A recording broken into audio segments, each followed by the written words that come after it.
te. Ati loko asala komona te.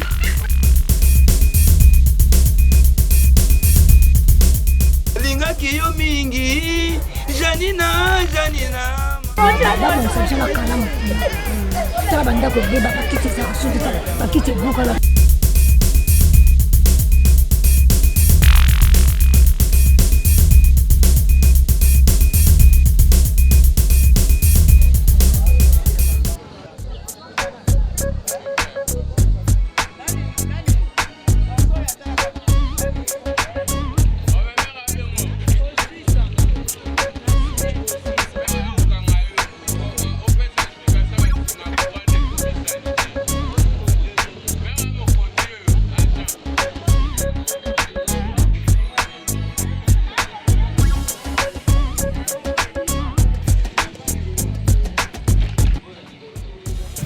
Merci beaucoup, monsieur les journalistes, pour la motuna otuni. Vraiment, pour le problème à courant, ndengo utomo na bakable wana eza pasi mingi pour la quartier na biso. Vraiment, snel atika biso, abwaka biso pour cette population ezole la tisiko pour le problème ya bakable wana ndengo moni. A des fois ezo sala ba incendie, ya câble mer o ebimi na kati ya nini ya cabine o epesi na kati ya population ezo souffrir pena. Soko landi ozui balibilili okomona tina ba veni presque ba câble katana SNEL on dirait azaka na suivi ya ba câble na été vraiment population ezana pasi ya kolela ya kobenga SNEL po aya kosunga biso pona kobongisa ba câble wana. Bon station ya ba câble o vraiment 8 ans ça fait temps. Et 8 ans presque banda ba 2012 hein tozaka na station ya ba câble boye jusqu'à maintenant tozaka solution ezo amakate. Oui, kaka ndenge penda uti koloba molili oyebi bien que no molili e bendaka insécurité na kati ya quartier molili ezopesa misala mabe na ba jeune ba mama ba souffrir puisque câble soki eza bien te moyen epesa alimentation ya courant malonga ezate puisque courant yango ezo aider ba mama bazoteka ba vivre frais na bango mais kola ba câble eza kokatana moyen ba mama basala commerce na bango wana ya ba vivre frais ezalité puisque courant ezo poser toujours problème. Message na ko lancer na bakonzi ya mboka vraiment na souci oyo bazana pona ba population na bango ba meka kotalela biso problème puisque epesi bata mingi tolelaka likambo oyo pona ba câble na quartier Kimbwala toujours tozwaka solution te yango to lancer bakonzi na biso lokola biso population na bino tolingaka bino mingi bino pe bo kota na mawana biso ya kotala penda SNEL ndenge babwaki biso na station oyo penda ezo poser ba kamingi a des fois ezo ko elikola banda ko a des fois ezo ko la bana kelasi yango to sengi ba konzi penda ba kanisa biso na likambo oyo ya ba câble oyo.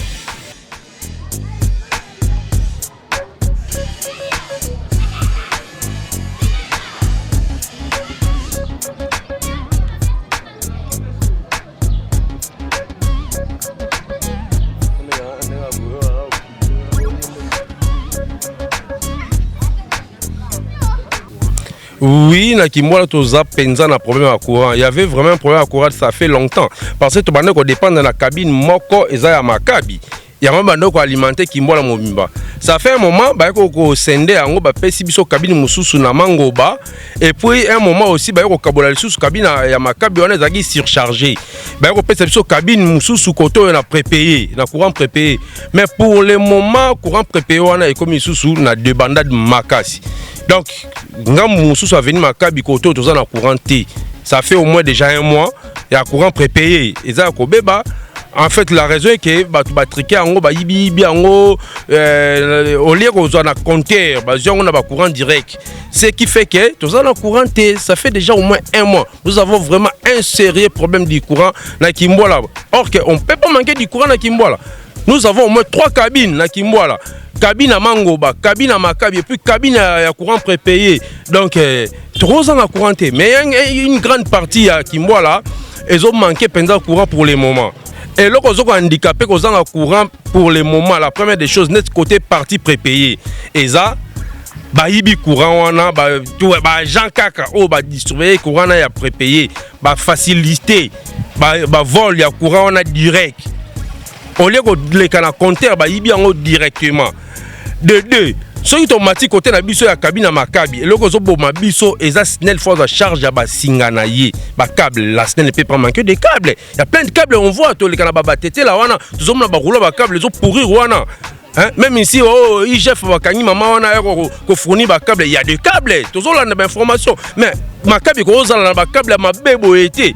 Ma câble, il y a des câbles, les surcharge, chauffage, ma câble, les autres katana. Il y a un biso manque à courant.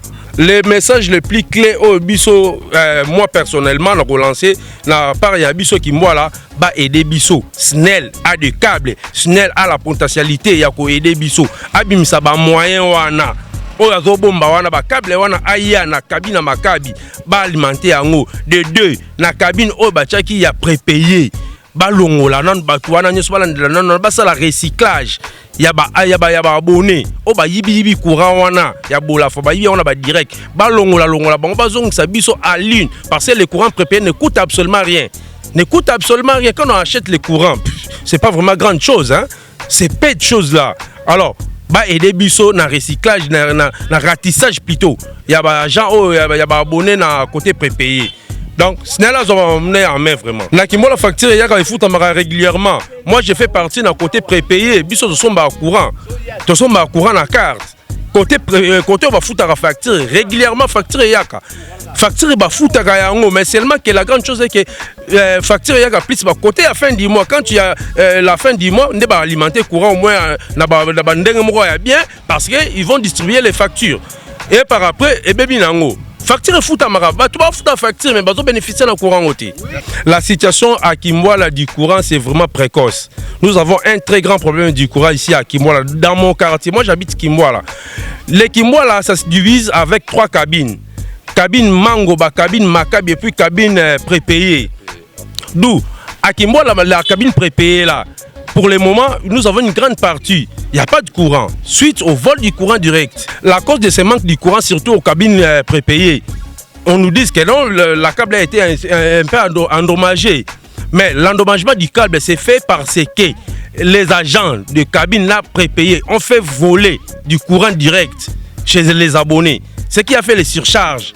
Alors, ce sont les agents de la SNEL, ils vont arranger. Mon message plutôt c'est quoi? La SNEL, qu'ils prennent en charge nous, ces abonnés. Nous avons l'argent, nous payons des courants. Nous payons nos courants, surtout notre côté prépayé. C'est là qui paient la facture, ils paient aussi leur facture. Alors qu'ils prennent en charge cette situation, vraiment qu'ils nous aident, qu'ils arrangent. Ils ont les câbles, ils ont les câbles là-bas. Nous voyons les câbles, il y en a. Il y en a par-ci par-là. Ils peuvent bien amener des câbles ici pour arranger notre cabine Maccabi. Par-ci par-là, ils peuvent les faire. Ils ont les moyens qu'ils les fassent le plus vite que possible pour aider les quartiers Kimwala. Surtout, c'est un peu ça mon message.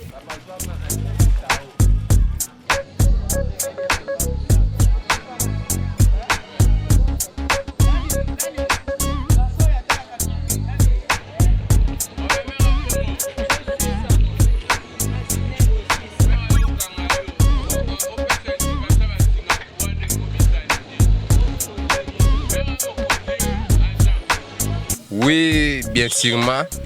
Ngai awa kombo na ngai Jano Sakad. Côté onyo surtout quartier Mobimba baebi ngai. Soki nazoloba boye, nazotelemeza likambo ya courant.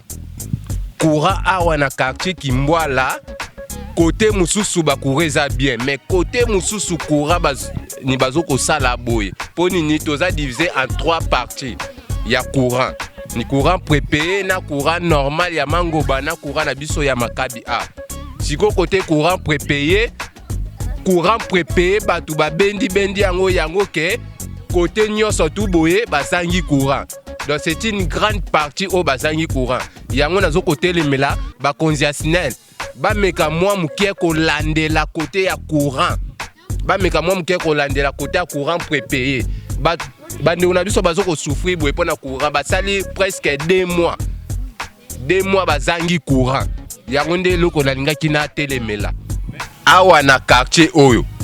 Presque bisika oyo bazangi nde courant. Presque il y a l'insécurité.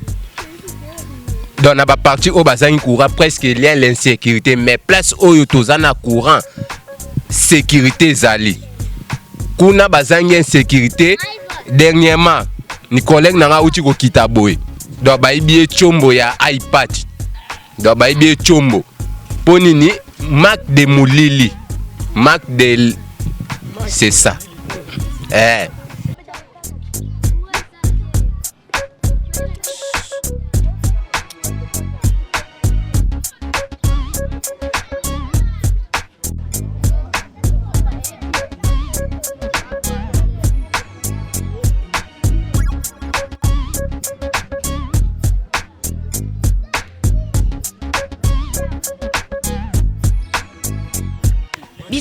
biso awa courant ezalité biso la veni oyo ezaka na CA veni oyo ya CO courant ezalité ya makabi courant ezalité mai pe ezalité mai pe bakata biso courant ezalité mai pe pasi omona vi moko moi ezalité bobongisa citation oto kokate pona courant na mai oya courant ya bana ba uniforme awa ko repasser ezate kotanga bana moyen ezate kotanga normal ezate mokonja leta ba bongisila biso pona bala batanga kasi vina bango lobby ezala bien baya ko bongisila biso courant po ba benga ba chef ya courant baya ko bongisila biso courant ezonga normal.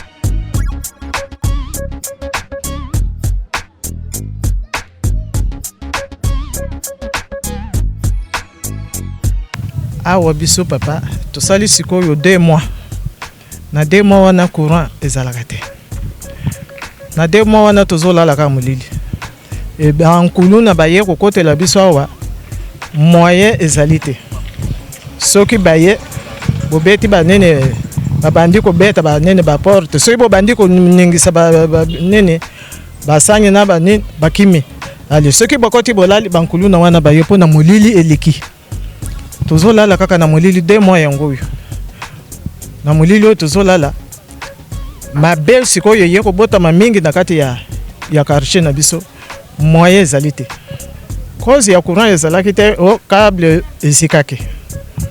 câble ezikaki po baya kozongisela biso mususu ti lelo oyo toza ko comprendre te soki ezali wapi soki bakangisi yango tozo ko comprendre te tozolala kaka Moulili tozomona kaka ndenge tozomona boy mutu pe ya kotuna poto yeba ke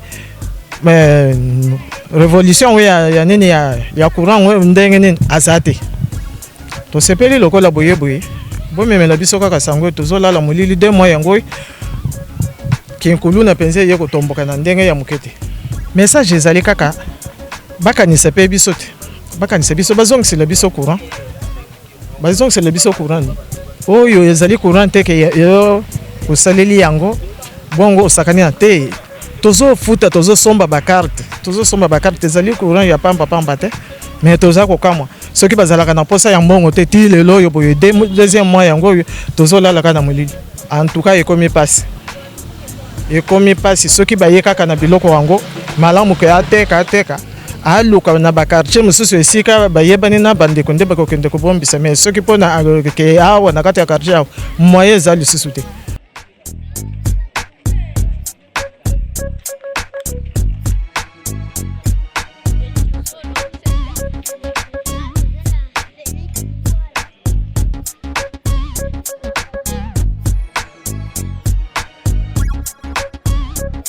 Merci ngai nazali chef de quartier Kimbwala na bengami na kombo ya mama Henriette Akanyi Dembo.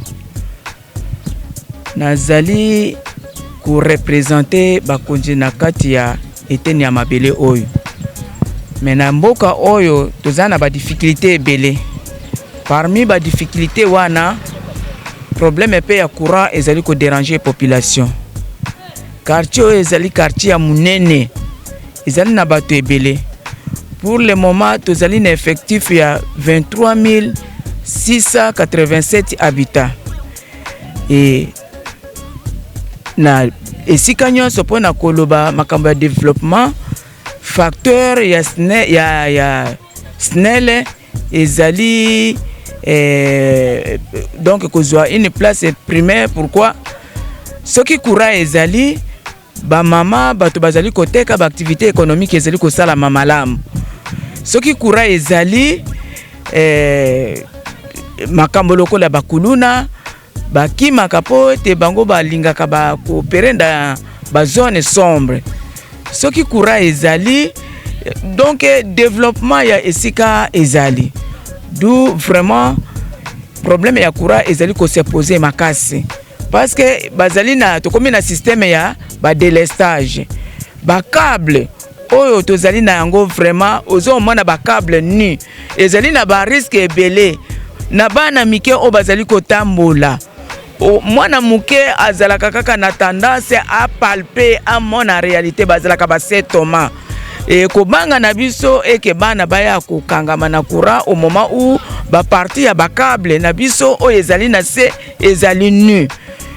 Il faut SNEL à revoir ko remplacer ba câble o ezali ni o katani ko tia yango ya sika. Et ko renforcer aussi ba cabine parce que vraiment tozali na population munene. To sala ka ba état des besoins. Tokomaka na bakonjike no tala likambo ya courant tokomaka ezala mai malgré epa na biso awa na Kimbwala tozali na usine ya Régie des eaux o ezalaki fondée depuis 1939 jusqu'à aujourd'hui ba problème ezako se poser que ba kwa mususu mais problème ya courant de mama ya likambo parce que soki courant ezali ba mama bazo lamba malamu baza koteka biloko na bango mama koki kozala zana rame na ye ya Thomson ake kosomba zo balola po amona moya ya ko vivre na bana mais Thomson wana ekoya kopola na ndako par manque ya courant. Merci papa journaliste lokola représentant ya ba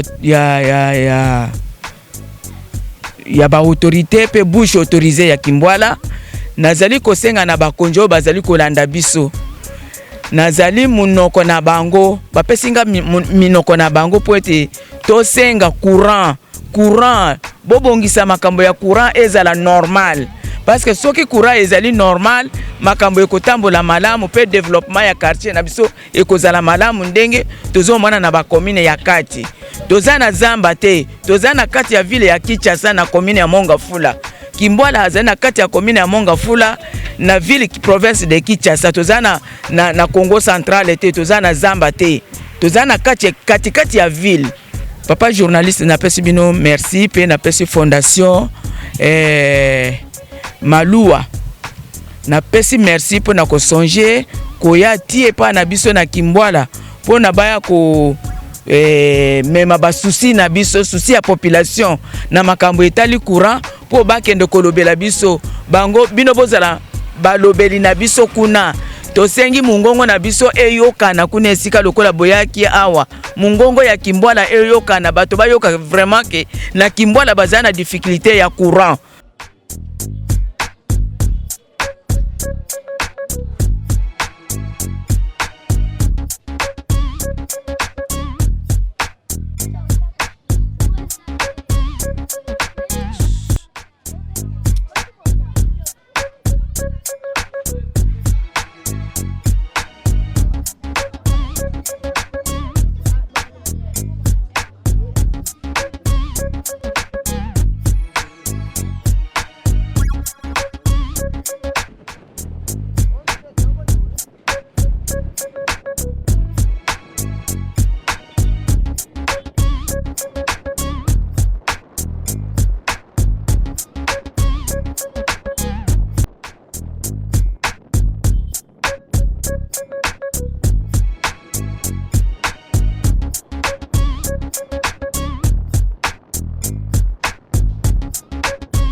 Lingaki yo mingi Janina bakala mokili tala bandako ebeba bakiti ezaka soki tala bakiti ebukala